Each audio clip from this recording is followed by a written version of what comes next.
So our next panel coming up right now is the Promise of the Internet of Money panel. And I'd like to introduce the moderator, who has an incredible amount of experience in this space for quite a while and pretty in-depth. So I'm going to introduce Carol Van Cleef from Manatt. Thanks, Carol. Thank you, Susan. And we've got a great panel for you today. And I think if our pre-panel preparation session is any indication, it should be a very lively panel. For a 30-minute panel presentation, we spent almost an hour and a half, and we were just starting to get deep into the issues.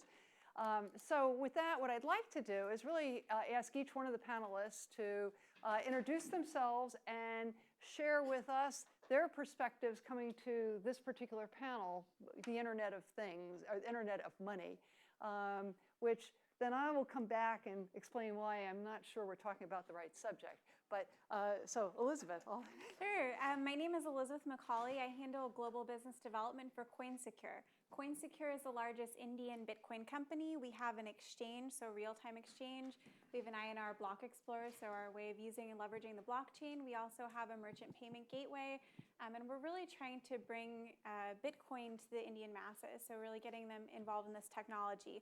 Also serve on the board of directors of the Bitcoin Foundation, and also for a nonprofit, Girls Coding School in Afghanistan. So for myself, why I'm on this panel, I really see that Bitcoin still does have value, specifically for emerging markets, and also for the financially excluded. So individuals around the world who are told, like a lot of women, you can't have access to that bank account, they can have financial access through Bitcoin. Are all the on and off ramps there yet? I don't think so. So there's future development that's needed, but I still see that there's a lot of potential for, in essence, the Internet of Money, specifically Bitcoin technology. Hi everyone, my name is Daniel Winters of Global Tax Accountants. My role or what I do in the blockchain space is I'm a blockchain cryptocurrency accountant. So I come in this from the financial services end. And my perspective on blockchains and distributed ledgers is it essentially a distributed ledger, it's an accounting ledger. So when you're talking about the Internet of Value, I boil it down to the essence of the basis of accounting is you have what's called a T account, you have debits on one side, and you have credits on the other side. So the Internet of Value, to me, it's a transaction, and a distributed ledger is an accounting ledger. So that's my perspective on the space. My name is Kyle Burgess. I'm the Director of Operations and Editor-in-Chief of Consumers Research Magazine. We're based in Washington, D.C., and we're a nonprofit organization. I'm on this panel, and Consumers Research came to this space because we're interested in the opportunities Bitcoin and blockchain technologies pose for consumers in terms of access, privacy, cost reduction. The list goes on. To expand on what my colleague here said about seeing it as a ledger, I agree to some extent, but I would say one thing that consumers stand to gain from Bitcoin and digital currency specifically, as opposed to blockchain use cases, is that digital currencies are not like my bank account. It's not an IOU. I put $500 in my bank account, and that is an IOU from the bank that they put on their ledger saying that they owe me something. Digital currencies, just by that ledger transaction being recorded on a blockchain, means that that is mine, and it's not being used elsewhere. So I think that's an important distinction to make for consumers. Hi, I'm Steve Nerayoff. I'm an attorney, built 6 different tech companies, and I got in the blockchain space around 2011. The Internet of Money rang a bell in a number of ways. That I was out in Silicon Valley for many years when it was the Internet of the Internet. And to see the distinctions and the parallels, and I'm also a VC in this space and an operator, and we are currently incubating several projects internally, as well investing in a number of outside projects, several of which are very much on this topic. So it looks like when we're talking about the Internet of Money, we're talking about Bitcoin, which, as we've watched the conversation over the last 3 or so years evolve, that Bitcoin was the first use case, but the first use case of the blockchain technology. And we really have spent the last 2.5 years or so trying to separate Bitcoin from blockchain for a variety of reasons. I don't know how many of you were in the room who had Bitcoin in your company name and you realized you couldn't get a bank account. That helped Bitcoin, the term at least, go away very quickly. So we did the same panel in Washington a couple weeks ago. We had 2 regulators and 2 people from a think tank. So we've got a very different crowd here, in part reflecting what New York City looks like, which is much more business focused. But the question we delved in here, and I want to talk to the panel, have the panel talk about that right now, is has this conversation about Bitcoin been a distraction to the build out of blockchain technology? So would anyone like to jump in on that one first? I don't mind. Absolutely not. I don't think so. So I, again, work in emerging markets. So one thing we brought up on our prep call is the fact that it really depends on which country you're focusing on, which market, which people group. But for countries like India, there's still a huge use case for Bitcoin. So many individuals over there either do not have access to a credit card, debit card, bank account, or on top of that, they have one, but it doesn't even work. So for simple purposes of e-commerce, to expand globally as a merchant or even to have a larger use case, Bitcoin is still relevant. So I think it really depends on where you're looking and which markets and all. I'll just go in there. Yeah, I would agree. I don't think that Bitcoin is a distraction. I think that Bitcoin was the first blockchain. It was the first case of this decentralized protocol to both transfer value, and Bitcoin is that value you're transferring. But I also think that really, I mean, what I'm doing on a daily basis is issues of dealing exactly that, analyzing these transactions, figuring out how to sort them out for tax and accounting purposes when they're done. But some of the most exciting things that are happening in the blockchain space are non-financial, or they're involving things like settlement, like securities issues, like what we heard earlier today about what Delaware is going to do, where you're going to be able to incorporate on the blockchain. So I don't think that Bitcoin has been a distraction, but it's one use case, and it was the first, the longest, the strongest blockchain. So I don't think it's a distraction, but it's just it's one use case in the space. I also don't think it's a distraction, and I actually find it to be incredibly helpful because the first use case is a financial use case.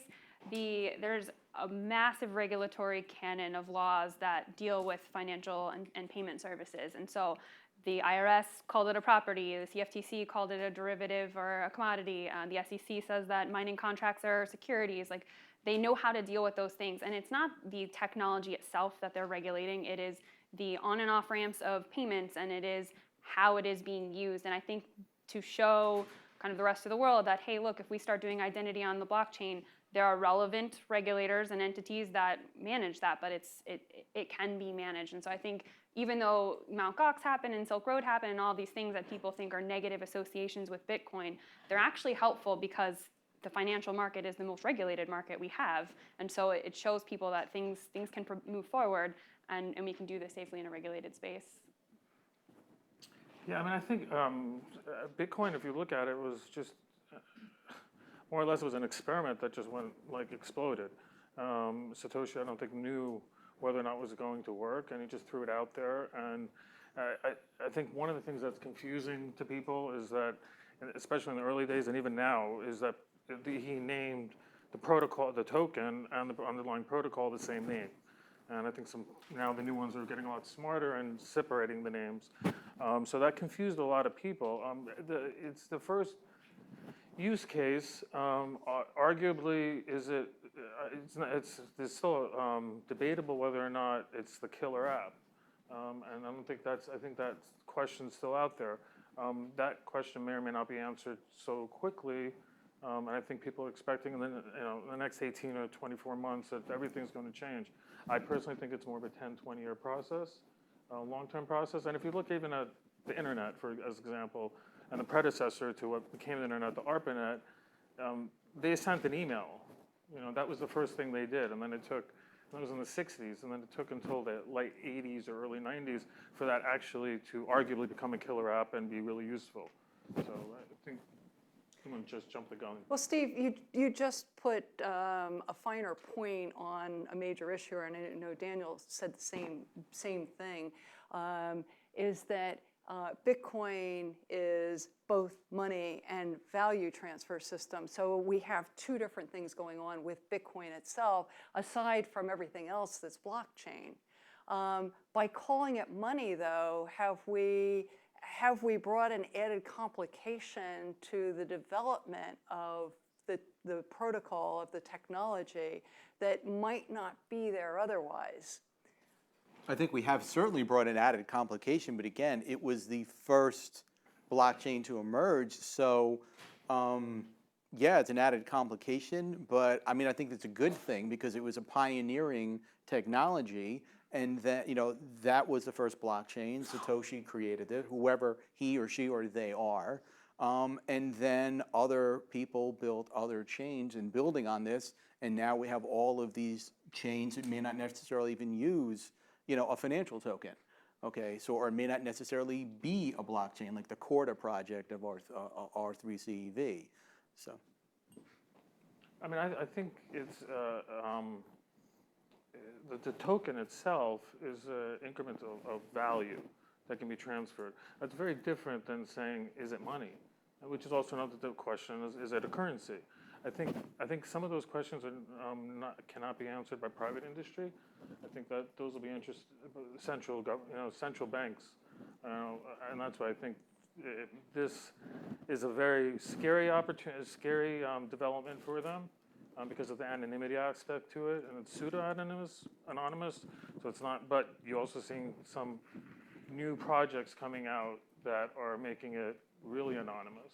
I mean, a couple other things like Dash has been out or being released. Zcash. I mean, there's a number of these that are, and so the government, I don't think, knows what to do with it. But on the flip side of it, if they can turn what they deem money, and that's also another theoretical question, whether or not what we have cash is actually money. But if they turn that into a blockchain and issue a token of their own, which we would call a U.S. dollar. They'd be able to, the big data and tracing would be a boon to the government, I think. Well, again, going back to this concept of money, and I think I may have jumped over a little bit too quickly without setting up the question and saying that, what are the problems that have come to the table by calling it money? We introduce it almost immediately to a whole set of regulations that exist around people who handle money. And what we saw, I think, early on was as people realized, well, wait, they're calling it money and it's looking and it's feeling like money, therefore we need to regulate those who are dealing with it like they are players in the payments world. And what we saw then was it triggered a lot of companies to leave the United States, to take their R&D elsewhere. So I throw that out as, is this by calling it money, did we maybe slow down our development here in the United States? Did we have a gap there that maybe we didn't need to have if we might not have been so eager to call it money?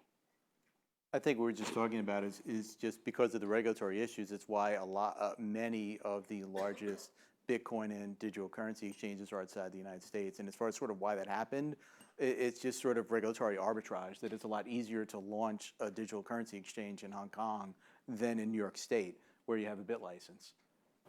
So Steve touched on an interesting point about public policy, that what needs to be public versus private. And I know, Kyle, you've been doing a lot of thought leadership in some of these issues, and I'd like to get your views, get the panel's view on, what should be the role of the government versus the private industry here. I'm going to quote one of the commissioners of the CFTC. His approach is kind of a wait and see, first do no harm, like the medical industry doctors. I think, and a lot of the other policymakers, not so much regulators, but policymakers have talked about just kind of holding back and watching what happens before coming in and taking a heavy hand. I think regulators, I'm sure you're all familiar with the law of instrument.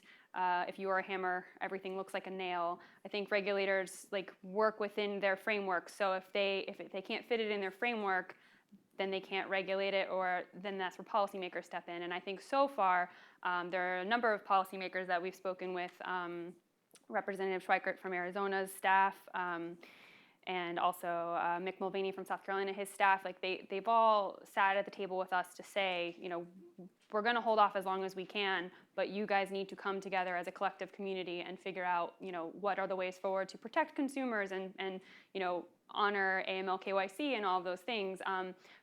But I think we keep skipping over something that's very important, which is the technology itself. You know, how it works, that's not what's being regulated. What's being regulated is the uses. And I think you're right to point out that money, calling it money, is what brought all of this kind of focus on regulation. But I think we just need to shift the conversation back to what it is being used for. And by doing that and explaining to policymakers and regulators, the use is what is important here, not, you know, that it is a money or is not a money, but how it's being used. That you know, you can see the light going in their eyes, like, oh, okay, this is about identity now. Well, that doesn't fit in my wheelhouse, so moving on. Yeah, I think that's an excellent point. I think it's, rather than looking at the actual technology, it's really what's it being used in context. So sometimes, let's forget about Bitcoin per se, but let's just use the token.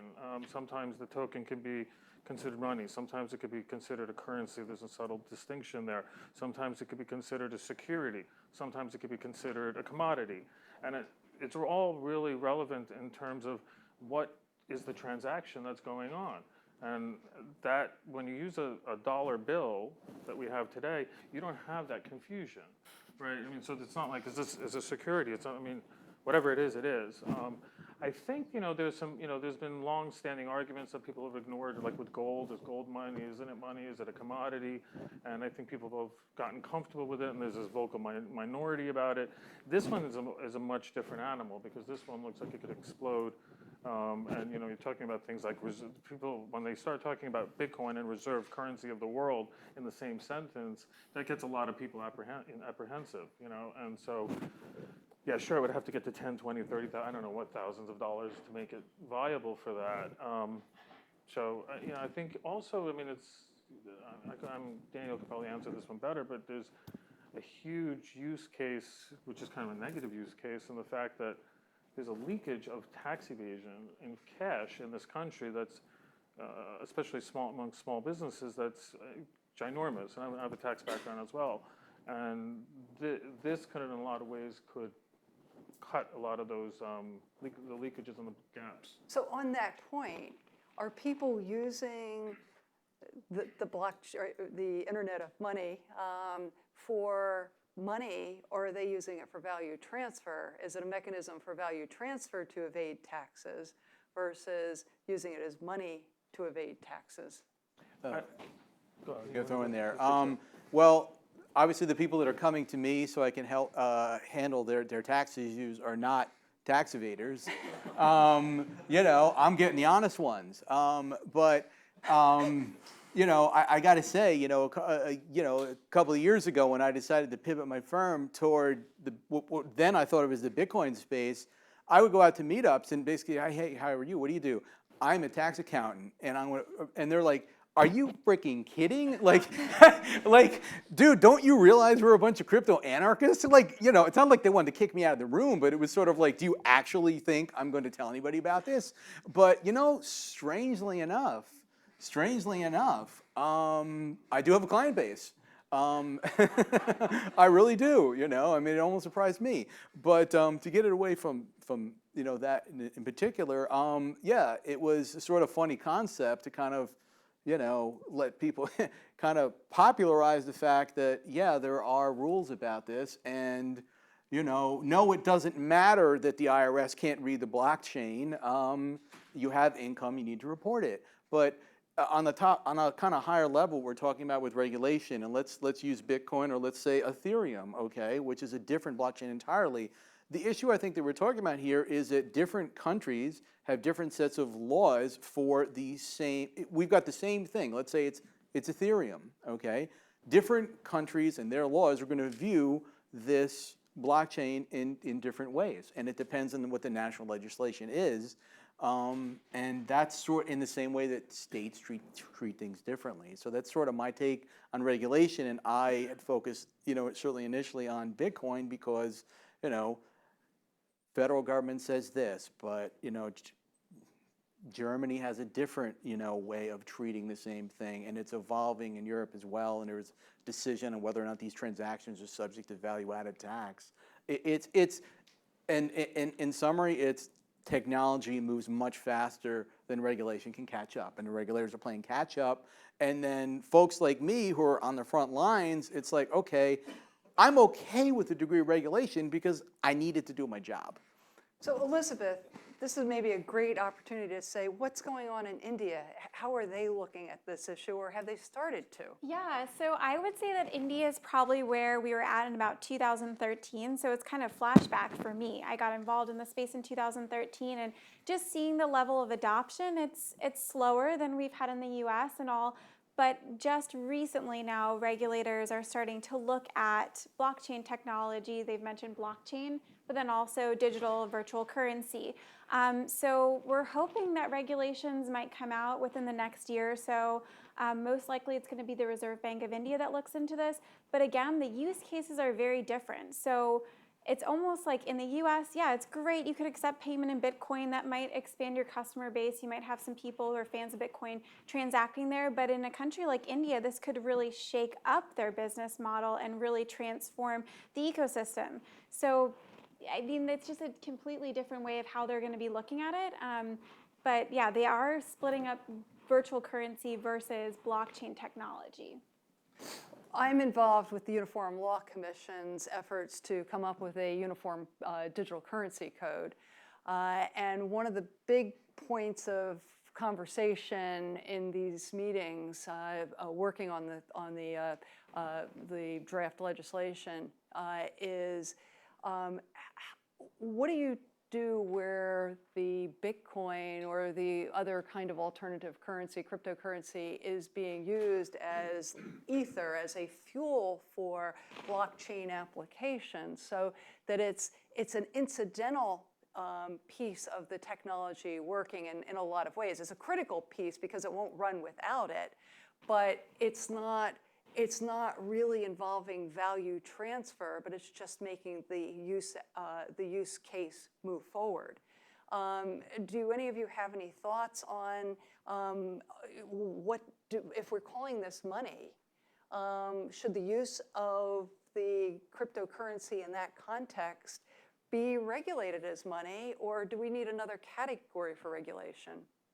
I guess my 2 cents on that is just for Ethereum in particular, that yes, the Ether tokens are required to pay for the gas for the smart contract, so it's the fuel. But and the whole point of the Ethereum platform is it's a full programming language. You can run smart contracts on it. Even in a permission chain using Ethereum, I understand you still have to have the native Ether token to pay for the transactions you have. But aside from, so it's necessary to pay for the smart contracts. At the same time, it's a digital asset that is widely traded and very much has a value to it. So I don't know the answer to that one. I would say maybe a combination of the two, but I'm still going to go back to the hammer and nail analogy. If it's being used as fuel and not being used as the currency, I feel like the use case should be, contract law should come into play. I mean, I'm not a lawyer, you know a lot more about this stuff than I do, but I think it's going to have to be a hybrid of sorts because, I mean, we all know what happened with the DAO. Like, there's a lawsuit maybe coming down the line with, who has the right to that value, even though I think in a future example of something like that where the Ether is hacked or stolen or, gotten by way of flaw, then it does matter because it does have a value. And so I think the law will settle that, but I don't think we need to preemptively regulate how that's going to play out. I think we should take these issues as they come along. I think, I'm just jumping up a high little bit level, is that our current monetary system has probably outlived its own usefulness. And that was an experiment unto itself with the creation of the Federal Reserve. And so I think governments have been looking for a way to get to the next level of monetary systems. And this is one that gives it to them. And to make matters even more confusing, we've talked about securities and all these other things, it's also a piece of software, you know, and regulated, and can be regulated and taxed to the extent that is done so in different countries. So I think there's a big opportunity here, but the ambiguity of it, I don't see that going away anytime soon until you have international bodies coming together and then they're agreeing on a set standard. Otherwise, right now, it's very much of not venue but jurisdiction picking. In terms of where you're even, your earlier question is driving people, I mean, certainly driving people out of New York State and to New Jersey or Pennsylvania, but is it driving them out of the country? And there's a lot of other countries that are attracting them because they're making their regulations just so much crypto-friendly, should I say? Well, and one of the issues we have in the United States is that we've got a federal statute that makes it a crime to operate a money transmission business without having the appropriate money transmitter licenses, if you need to have those in the states that you're operating, and also to be registered with FinCEN. But let's say a power company that's adopting the ledger-based technology to help run their power grid more effectively, and they need some of that currents, so shall we say the fuel, to make it run. Are we going to now turn them into a money transmitter because they're moving value? Let's hope not. Again, regulation, but don't have a heavy hand. That's kind of what I was trying to say before, that some is necessary, but not heavy-handed yet. The hammer always sees a nail. Proceed with caution. I mean, I would say it depends which tokens you're talking about. You know, I mean, if you're talking Bitcoin right now as it speaks, like Daniel said, there's a big difference right now between Bitcoin protocol and something like Ethereum. Ethereum is much more flexible. You can have smart contracts. What you can do on that blockchain is tremendously more, and this one's very limited. Now, there are people that are trying to make this mimic that, but as of right now, it's hard to argue that Bitcoin isn't something that's in the monetary area. I mean, like I said, there's money and currency and all of that. So yeah, so I mean, it's hard. But now that when you get into these other blockchains, it gets a lot more complicated. We'd like to invite you to ask questions, if you would. Do you want to come up to the microphone, please?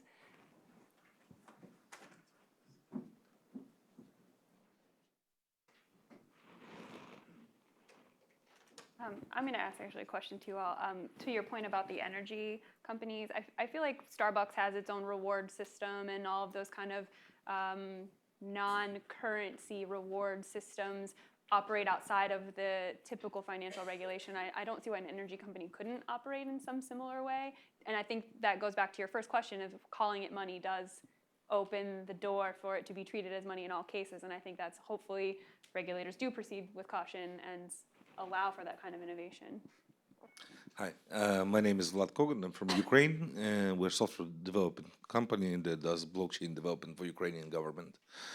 I have a statement first. In my view, the United States have to bring the alternative law that we discussed with you during dinner, that alternative currency is supposed to be here. As you said, Starbucks points, airline miles, and etc. So it's supposed to be alternative currency, some sort of unified, united, on federal level, some sort of law that allows to people pay both United States dollars and alternative currency. That is probably needs to be, they will say, okay, Bitcoin, Ethereum, and something else, whatever. I have a question. The first thing, what do you expect from California Bitcoin license? What are your expectations? And the second question is, probably everybody knows about the case in Florida when they tried to prosecute a guy for money laundering. And the judge said, well, Bitcoin is not the money, and throw case out of the court. So there's two questions that anybody can answer. Carol, you might have the answer to California. So which one, California or Espinoza, or both? Let's deal with the Espinoza case first. That was a criminal court finding. The judge made a ruling on a point of law, but it was in the context of a criminal proceeding. So its precedential value is actually very limited, even in the state of Florida. Now, did she have a good analysis? It was a pretty well-reasoned analysis, but I was at a conference with a number of members of the law enforcement community 2 days after that decision was handed down, and someone started to talk about it, and I put my hand up in the way I usually do and stood up and I said, you've got the case totally out of context, that it was a bad Florida law. The Florida law had been rewritten in 2008. Became effective in 2009. It was rewritten to address digital currencies, believe it or not. But they didn't carry the changes in that law, the money transmitter licensing law, over into their money laundering criminal statute. So that the definition of money was different between the two of them. They also really botched the definition of money transmission and didn't make it clear what was involved, movement of funds to or from another person. So they didn't have in mind when they wrote the statute the idea that you would do a P2P type of an exchange transaction. So the law was flawed. My question to this law enforcement community was, why wasn't this case brought under federal law? Because if they brought it under federal law, they would have had the guy hands down, because he was operating without a money transmitter license, or without being registered as a money service business, which FinCEN has made clear even that kind of activity is covered. Plus, they have a federal statute. The federal statute he could have been prosecuted under for money laundering is much broader and would have encompassed that type of a transaction as a potential money laundering transaction, or terrorist financing, or whatever the cover was on the. So there are real problems with Florida. One has to be very careful in Florida in proceeding. One possibility is you may be okay in Miami, in that small part of Miami covered by this judge's ruling, but then again you may not, and it has no precedential bearing on what the Office of Financial Regulation in Florida will do, and they are not bound to that decision in any way. So that's point one. California, there may be others who have views on California. They surprised the world last week with coming out with a proposed law that was different than what had been negotiated for many months by a number of members of the industry. And I guess there was quite an uproar, and within a matter of 24, 48, 72 hours, they decided they weren't proceeding with the bill for the year. Now, the problem in California, and Coin Center has said this very appropriately, is that in California, we don't know right now whether the California statute, the current money transmitter licensing statute, applies to anyone in this business, including those, the power company example. And that means if you're in violation of federal or state law, the feds could use it to prosecute you under. We'd like California to come out with a definitive statement. I use a sort of a coarse phrase to explain what I'd like them to do, but we'd like them to come forward and make a definitive statement. Our statute just doesn't apply to virtual currencies, and they haven't done that. Until we get that, we don't have real certainty with California. Okay. Thank you, Carol. I'm over here. Thank you so much to our panel on the Internet of Money today. And that's all the time we had for questions, so thank you. All I